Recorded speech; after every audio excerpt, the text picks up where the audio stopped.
இன்றைய இறைவார்த்தை மத்தேயு அதிகாரம் 4 இறைவசனம் 23. பின்பு இயேசு கலிலேயா எங்கும் சுற்றி நடந்து அவர்களுடைய ஜெப ஆலயங்களில் உபதேசித்து ராஜ்யத்தின் சுவிசேஷத்தை பிரசங்கித்து ஜனங்களுக்கு உண்டாயிருந்த சகல வியாதிகளையும் சகல நோய்களையும் நீக்கிச் சுஸ்தமாக்கினார். அன்பின் பரலோக பிதாவே, இந்த நாளில் எங்களுக்காக கொடுத்த வசனத்திற்கு நன்றி அப்பா.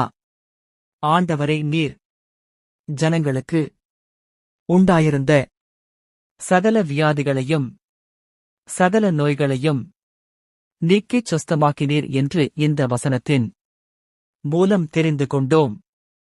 சகலவித வியாதிகளாலும் சகலவித நோய்களாலும் பாதிப்படைந்தவர்களுக்காக ஜெபிக்கிறோம் பிதாவே. வானக மருத்துவரே, இந்த சகலவித நோயினின்று நாங்கள் குணமடைய வேண்டும் என்பதற்காக உமது திருக்கரத்தால் எங்களை ஆசீர்வதியும். எல்லா நோயையும் வலியையும் நீக்கி குணமாக்கியருளும்.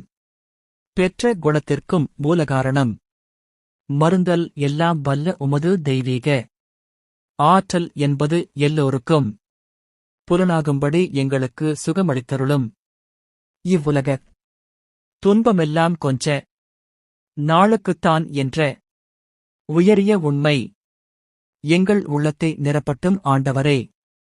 பரமபிதாவே, எங்களுக்கு சகலவித வியாதிகளையும் சகலவித நோய்களையும் உருவாக்குகின்ற கட்டுகளை உடைத்து எங்களுக்கு விடுதலை தருவீராக.